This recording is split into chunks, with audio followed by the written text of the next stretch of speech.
next Tuesday night at ISU. Mitzy Gaynor is going to be on stage, and I have her on the line. Good morning, Mitzy. Good morning, Ken.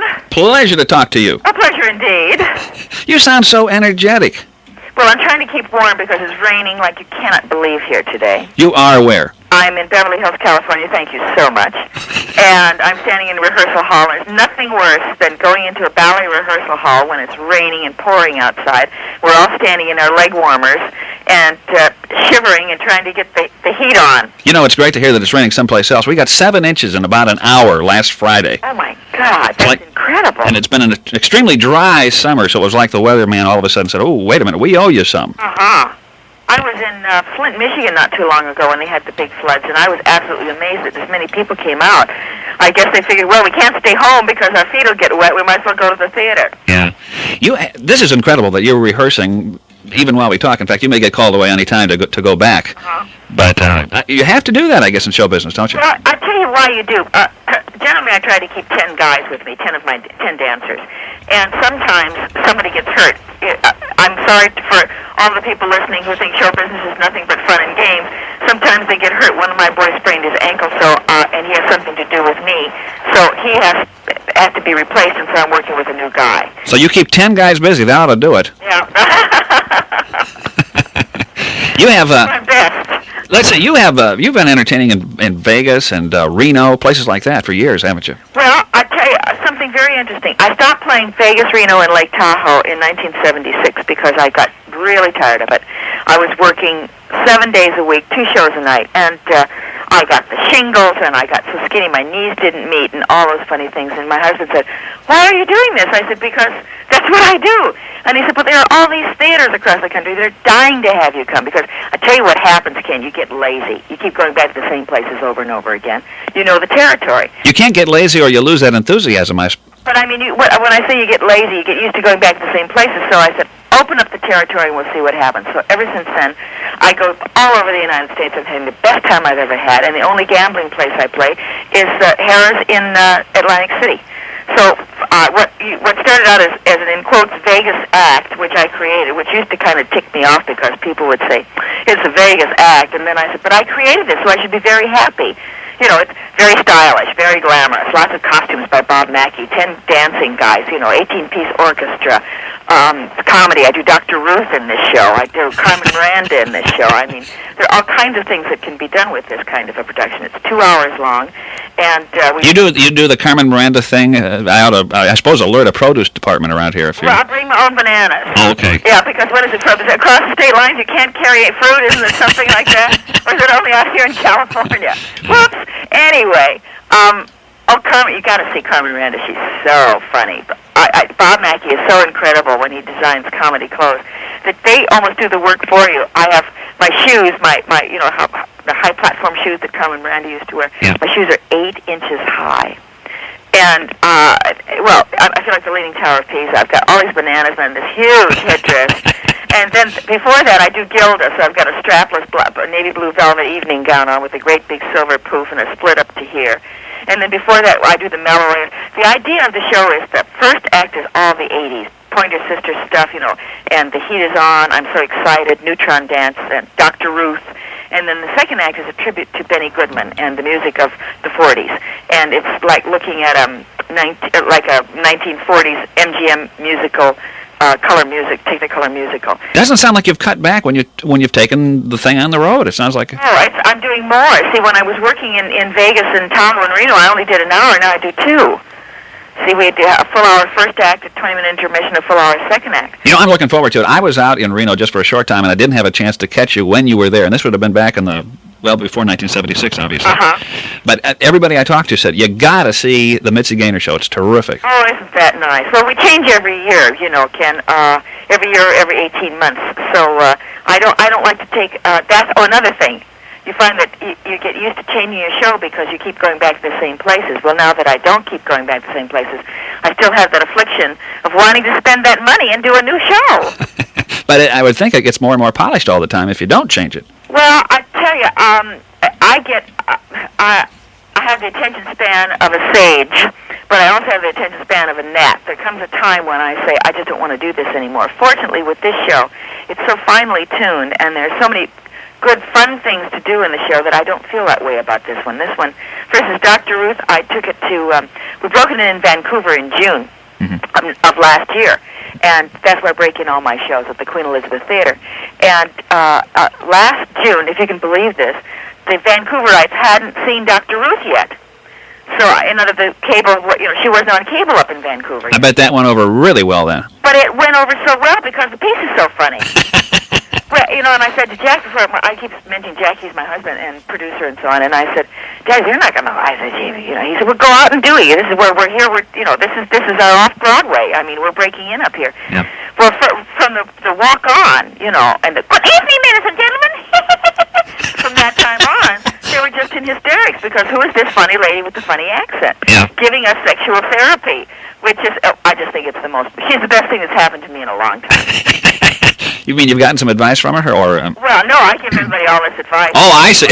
Honestly, when I read these questions, and the people are sitting with their mouths open, and then they look around and say, did you send that up there? Yeah. Did you say, that was you, was it? And it's really fun. This is a family show, though, isn't it? Yeah, there's something for everybody. Oh, I don't use any bad words, I don't use the words that you find in other forms of entertainment, like soap operas. Soap operas, I swear to God, they scare me half to death. Because of the content? Well, because of what they're doing. I don't know. I'm a very broad-ish, by the expression, minded person. But I don't know. All this jumping in and jumping out of the kip really makes me nervous. You start watching that, and you start thinking, everybody else must be doing that. Everybody else is doing this, and I didn't do that when I was engaged, for heaven's sake. Yeah, it's just not the case. What do people most remember when they think of Mitzy Gaynor? For some reason, I guess you were probably about 3 at the time, but the movie South Pacific comes to mind. I was 4, but thank you very much. South Pacific was the most important film of my entire film career. And if I hadn't done that picture, you and I probably wouldn't be talking now, if you know what I mean. I probably wouldn't be in the business. Well, I'd be in the business, but I don't think that I would be coming to, in quotes, normal Illinois. It's a wonderful, it's a flagship for me, and people remember generation after generation, because, it's been a couple of months since I did that picture. People, they saw it, and now they bring in their kids, they come backstage and they say, she does brush that man right out of my hair constantly, and then they bring in like a little baby grandchild or something, and they say, she's going to be another Mitzy, and it's wonderful. It's great. Mm-hmm. How do you stay so young and vibrant? I mean, you look great. Like you say, it's been a few years. You do anything special? Well, I work, and I think that's the most important thing. I think if you're constantly busy and creating, and you're around people, and also I live in Los Angeles, and that's a duty. When you live in Los Angeles, everybody, you see somebody that is your same age, and the next day you see them at lunch or something, and they look 9, and you say, oh, who's the new doctor in town? I was going to say, maybe it's... I'm not kidding you. Facial surgeons in this town, there's a new one a month. Absolutely a new one a month. And a new product to put on the face or something, too. Absolutely, or in the ear, or I can't tell you where people are putting things, but we're not here to talk about that. But it is really strange. A girlfriend of mine, she's 30. She said, oh, God, I've got to get my eyes done. I said, you're 30 years old. She says, I know, but I'm seeing a tiny little line right here. So she went to get her eyes done. I hadn't seen her for like about 4 months because I was on the road. I was away. When I came back, she said, let's have lunch. I'm not a big luncher, but I said, for you, okay, come to the house and I'll fix something because that's my hobby, cooking. So we were sitting there, and I said, you look so different. She not only had her eyes done, she had her ears pinned back, and she had a little implant in her chin because she thought her chin was too shallow. The woman is 30 years old. That's a little vain, perhaps, huh?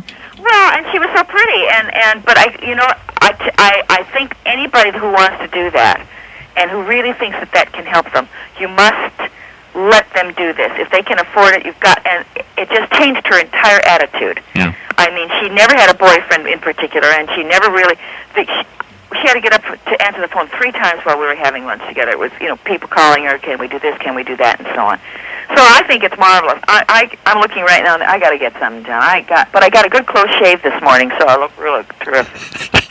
Shaving? I won't ask where, I guess. Sweetheart, that's supposed to be funny. Oh, okay. Yeah, I got a new blade. The famous line. I look good today. Yeah. I got a nice close shave. Room check. Yeah, I do. About the guy says I cut myself shaving, and I've been limping around all morning. Mitzy Gaynor's going to be in town next Tuesday night. You know, we're going to have a person, some lucky listener is going to have their name drawn Friday. That'd be tomorrow morning. And when their name is drawn, they're going to win the opportunity to get picked up by limo, taken to the 1857 room at Illinois State University for dinner. Then they're going to see the show, and then they get a chance to go backstage and actually meet you and have another limo ride home then. Oh, isn't that great? Oh, I love stuff like that. I really do. I like to meet the people that take the time and spend the money and all that business to come and say hello after the show. It's wonderful. It really is. It makes you feel like, well, my show, I'm so into the audience all the time and talking with them and so on that we're hopefully we turn out to be pretty good friends. I'm looking forward to that. Do you get? Good luck. Yeah. Do you get? Let me ask you one question because you've been in this business for so long. But are you constantly afraid that it all might end sometime? Constantly afraid that it all might end sometime. No, I'm not. I don't think about that. See, I don't think I've achieved what I wanted to achieve yet. And That is being what? well, I don't know, but I mean, I'm always looking for tomorrow. And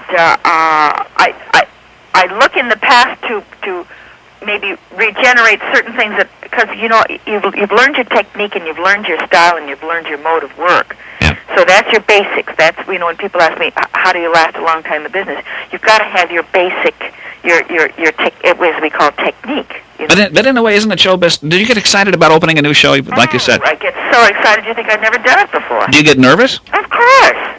See, it's sort of like slamming your hand in a car door. Absolutely. Why do I do it? Well, it feels so good when it quits. Hurting. Yes. When the doctor says, "Here, have a Novocaine shot" or something. Yeah. I guess it's a preparation, and every place is new, and every place, even though you've been there before, it's a wholly different audience. But I guess, like you say, when you do get that applause, that adulation from the audience, it is such a high that it feels so good it's worth putting up with all the rest of it, including the rehearsal time, huh? Well, it's worth it, and I tell you what's funny.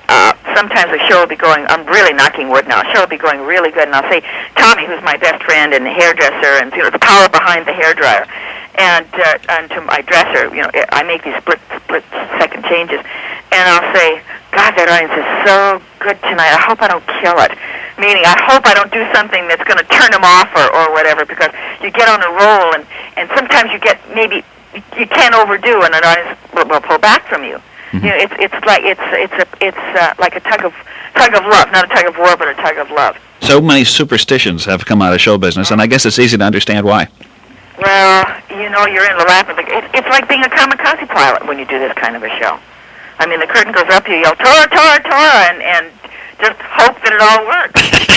Well, I'm sure it will, and I am looking forward to seeing the show Tuesday night. Great, Ken. Thanks for this. I've enjoyed it. Me too. Mitzy Gaynor, thank you very much, and I guess you say break a leg, don't you? Somebody did, and I did, so don't. Okay, I won't. See you Tuesday. Okay, hon.